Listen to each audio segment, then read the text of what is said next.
Hey everyone, it's April 26th, and that means that if today's your birthday, you share with serial arsonist and mass murderer John Orr, known as the Pillow Pyro, who killed 4 victims in 1984, and that is him right up there. Born in Los Angeles in 1949, Orr had a relatively normal childhood other than his parents getting divorced, but there was one formative incident. When a house down the street burned down, the sight gave him a rush like nothing he had ever felt before. He joined the Air Force after high school and was sent to Air Force firefighting school after basic training.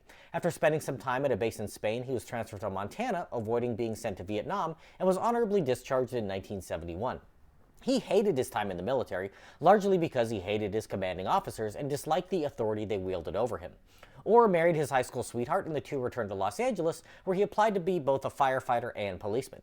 He failed a psychological examination given by the LAPD, and shortly thereafter his wife left him. Focused on becoming a firefighter, he tested for the LA Fire Department but was rejected, this time for failing the written test and falling short of their physical requirements. But the Glendale Fire Department was more accommodating, accepting him into their program in 1974. They may have been less picky because they offered the lowest pay in all of LA County, so Orr worked at 7-Eleven part-time while going through training to supplement his income. Orr worked his way up to fire captain, becoming an arson investigator, but he held a sinister secret. He would head out to empty fields and busy stores and set small fires, pleasuring himself while watching them burn. Then when arriving on scene to investigate, he would miraculously be able to discover where and how the fire started. One fire even burned down the set of the Waltons on the Warner Brothers backlot. Orr's peers simply thought he was good at his job, but what he was good at was setting nearly 2,000 fires in the 1970s and 80s.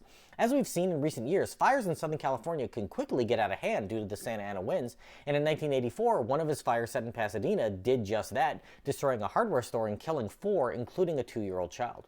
While investigators believed the fire was caused by an electrical short, Orr was working at the scene and insisted that it was arson.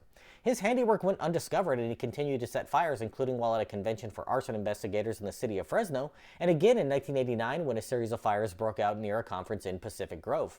A fire in 1990 earned the firebug the nickname the Pillow Pyro for causing a fire to start among a large number of cushions, and in 1991 a task force was convened to attempt to catch the culprit. Orr became a suspect and was tracked at the scene of a fire, being arrested in December of that year. Investigators found that he had written a novel about a serial arsonist who happened to be a fireman that he claimed was strictly based on fires he investigated and not on his life. Sure, John. He maintained his innocence but pleaded guilty in 1993 to setting several fires, and in 1998 investigators were finally able to conclusively tie him to the deadly hardware store blaze of 14 years prior. Orr was then convicted of murder and sentenced to life in prison, where he resides to this day, reigning as the worst serial arsonist in American history.